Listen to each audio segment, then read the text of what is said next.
Welcome to Phoenix Blue Designs and Travel, and we are on Symphony of the Seas out of Bayonne, New Jersey. And I just wanted to, I'm not going to do a cabin tour because we've never done that, but I did want to give some tips just for actually sailing out of Bayonne on an Oasis class ship. First one, if you can, get a balcony cabin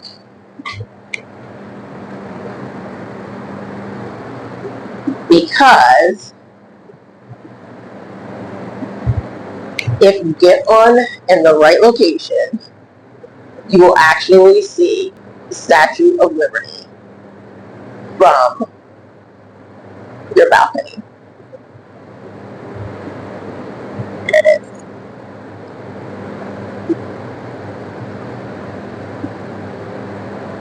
Okay.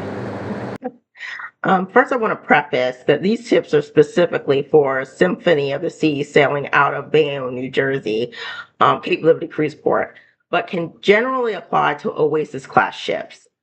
Download the Royal Caribbean app soon after booking in order to reserve shows, dining, activities. So right away, you should be able to book spa appointments, excursions, a dining package, drink packages. So those type of things you should immediately be able to do. Okay, so many days ahead of your sailing, at some point you will be able to book shows. And let's see, what are the shows? The shows that you have to reserve in advance are Hairspray, 1977, A Thrilling Adventure on Ice, which is the ice skating show, the comedy show, Hero, the Aqua Theater show, and Flight, Dare to Dream. If you're not able to book these in advance, don't worry. As soon as you get on board the ship, you can book these shows once you get on board. The only problem is they can sell out fast. And I should say sell out because these are free. You just have to make a reservation. And you don't have to make a reservation, but I'll get into that later. So let's say the comedy show. The comedy shows always book up, totally book up. In Hairspray, they've changed up the show a little bit. Well, I feel like a lot because at first I was like, "Oh, they still have Hairspray," but it was really good, and I love going to watch it now again. So they have revamped Hairspray. 1977, the ice skating show. I'll get into that one a little later too. Hero, the Aqua Theater show. Um, you'll definitely want to try and get that book that in advance, but we were able to get in the standby line, so you just go early, maybe like an hour early before the show is going to start, and get in the standby line. And as people are coming in, they'll start letting some of the standby line in as well. So that's a way to get in to that show. And Hero is one of my favorite.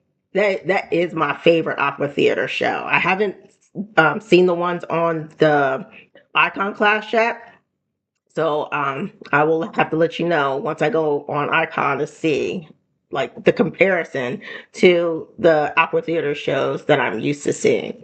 And then you have Flight, and Flight is amazing. I can't believe the stuff that they're able to do in the theater, like things flying around in the theater. Same with Hairspray, things flying around. So I don't want to give it all away. And I hate it when people just give all the shows away. I'm like, don't record it and give everybody the show. Let them see it for themselves. There are two shows that I like that you don't have to reserve in advance. So there are things that you can do that you don't have to reserve in advance. Aqua Nation, another Aqua Theater show, you do not have to reserve in advance. Ice Skate 2.0, an ice skating show. You do not have to reserve in advance. And I actually like Ice Skate better than I do 1977. I have heard that they revamped 1977. I haven't seen it since then. But as far as I'm concerned right now, Ice Skate is my favorite ice skating show. There's also a character parade in the middle of the promenade on deck 5. Again, you do not have to reserve that either. But I suggest grabbing a seat in one of the venues on deck 5 or a seat along the railing on deck 6 early, an hour, at least an hour early, in order to be able to see the parade and grab a drink. Now, the next tip is on parking. I recommend parking at the port. It costs about $35 per day for standard vehicles. The parking garage is normally reserved for the handicap for Oasis class ships. So I'm not sure about other class ships. If it's like a smaller class, they may be able to have more people in the cruise ship parking garage. But as far as Oasis class ships, the parking garage is normally reserved for the handicap. Now, there is a newer parking lot that is closer to the ship that is not owned by the port. I believe it's about 2 miles from the cruise port, and I didn't get the name, but you can just Google Cape Liberty Cruise Port parking, and look for one that's like 2 miles from the port. Now, 2 miles, it seems like it's not long, but I will say there may be issues with shuttling people from that lot to the port terminal because we saw people walking. There was an issue there, and it's because of the bottleneck of cars going into the cruise port during embarkation day. Now, parking at Cape Liberty Cruise Port parking, the address is 4 Port Terminal Boulevard, Bayonne, New Jersey. The website is cruiseliberty.com, and I'll have that in the description.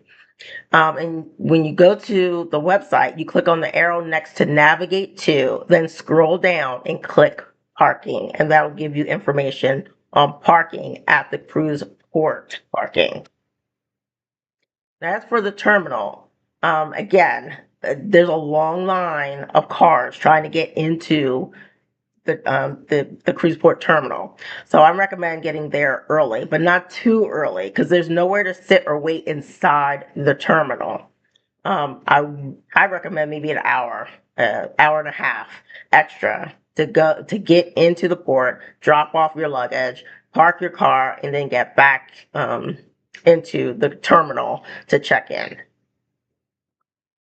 Okay, my next tips are on embarkation eats. Now, of course, there's the buffet, which is the Windjammer Marketplace. And again, we're talking about Symphony of the Seas and other Oasis class ships. It'll be crowded, but that is not what I'm going to recommend. I recommend the Solarium Bistro on deck 15 forward, the front of the ship. But lunch ends at about 2:30 p.m. So by the time you are running around, watching your safety video, making sure that you book your shows, if you weren't able to do it ahead of time, your dinner reservations, if it's not already taken care of, it may be past 2:30 p.m. So after 2:30 p.m., I recommend the Boardwalk Doghouse on deck 6 aft. That's the back of the ship. You'll see some people poo-pooing the Boardwalk Doghouse. Let them keep doing it because hopefully that means the rest of us can go there and it not be crowded. We can get some food, get a drink, and sit without the crowds. Now, some other Solarium Bistro tips. The cheapest place to get a bottle of wine, in my opinion, is the Solarium Bistro. And so I'm hoping that they still do this. It's been some time since we've done it. But if you get a bottle of wine there, they'll deliver it to your cabin with a corkscrew bottle opener and wine glasses.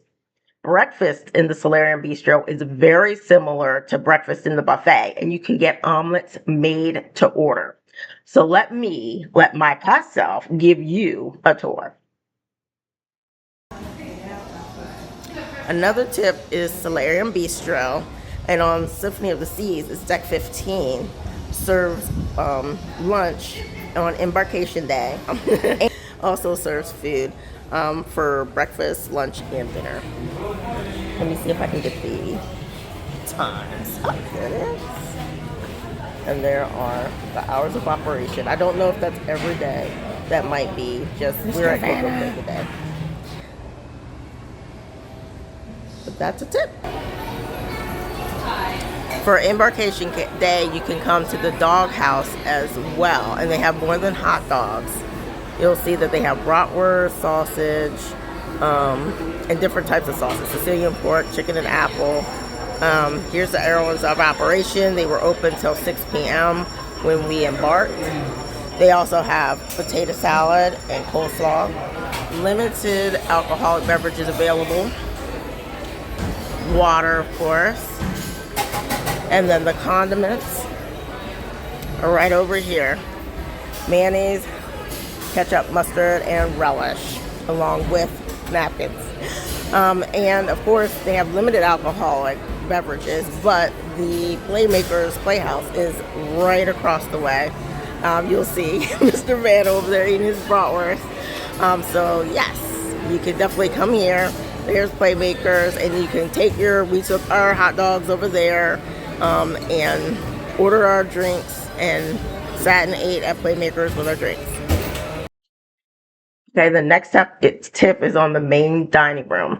Don't miss brunch that's served in the main dining room. Now, you'll remember the main dining room on Oasis class ships. There are 3 different decks for the main dining room. On one of those decks, it will actually be open for brunch. And you'll have to check the activity schedule for times in which deck. We really love the menu, and it lets you order breakfast if you're still in the mood for breakfast or lunch, if you're ready for lunch. I believe brunch is served in the main dining room on some sea days, so it's not every day. I wish it was, but it isn't. Now I'm going to let my past self tell you about some Coco Cay Hideaway beach tips. Here's a view of Hideaway Beach from the ship. A tip for that is you can go as late as you want, and you'll be able to find a lounger.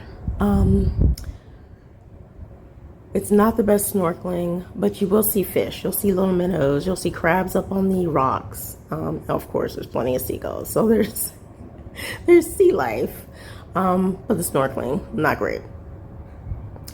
It's kind of like a little capsule Coco Cay. So if you want everything to be close and not have to walk far to go from the pool to the beach, to a bar, to food, to the bathroom, to showers, it's great. Is it worth the cost? Because we purchased it late, we paid about $78 per person. The closer you get to the cruise, the more expensive it gets. If you can book it early and maybe book it for $15, $20 a piece, that's not bad. Anything over that, I'm not sure it's worth it, unless you're a person, again, who wants everything close by and you don't want a lot of walking. Then Hideaway is perfect. Oh, and for the food, they do have shrimp, mozzarella sticks, the chicken sandwich, pizza. Is it, again, worth the extra cost? I say no. Some people may say yes. Ceviche. So it's up to you. I don't think it's worth the extra cost, especially when you can go to Chill Island and be able to snorkel there, and you can just get your food on the ship, or get some of the other stuff at the buffets along the on the other side of the island. Okay, my next tip is don't miss the Veterans Tribute. Don't miss the Salute to Heroes Veterans Tribute done on board the ship in the middle of the promenade on deck 5. No reservations are necessary, and you can check the the ship schedule, to find out when and where it's being held. But it looks like it's been moved to the promenade. It's not just for military and veterans, it's for nurses and paramedics as well. Now for some Nassau tips. Our favorite spot so far in Nassau is Margaritaville Beach Resort. We love the lazy river, the uncrowded section of the beach, and the food and shopping. You can go in the lobby of the resort and eat at the restaurants and shop. So you're not just limited to the water park area and the beach area. You could actually go into the lobby and eat at those restaurants and shop in those shops. Now there is another pool that's farther up in the resort. I don't believe that we have access to that anymore. But I feel like that's enough. The water park, the beach, and the lobby, that's plenty to do, and we really enjoy it. Now, the walk to Margaritaville is about 15 to 20 minutes from the port, and that's one way. You can also take a taxi. As you walk back from Margaritaville, you can also stop into the straw market. Now, my tips for disembarkation. For disembarkation eats, here's a list of the places serving breakfast on the day of departure from the ship. It looks like the Windjammer Buffet and Cafe Promenade are the included eateries that are open the latest. That would be 9:30 a.m. Starbucks is also open to 9:30 a.m. And if you've seen my short, you know to bring your Starbucks gift cards to use on board. Treat yourself on the last morning.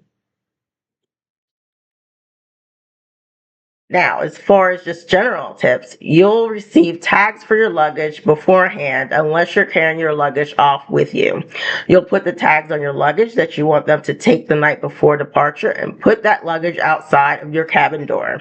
They'll leave a paper in your cabin detailing where to wait on the day of departure. Note that there's a separate lounge for Crown and Acre loyalty members, and it's not limited to the upper echelons of the Crown and Acre Society. I believe if it's gold, if you have a gold Crown and Acre loyalty status, you can go to the separate lounge. Thank you for watching Phoenix Blue Designs and Travel. Please like this video, subscribe, and feel free to leave a comment about your experience sailing from Cape Liberty, New Jersey, sailing on Symphony of the Seas or an Oasis class ship, or with your experience with Royal Caribbean in general, and any tips that you may have about sailing with Royal Caribbean or on an Oasis class ship. This is a community. We just want to learn and get tips so we can actually enjoy our vacations. Everything goes as smoothly as possible.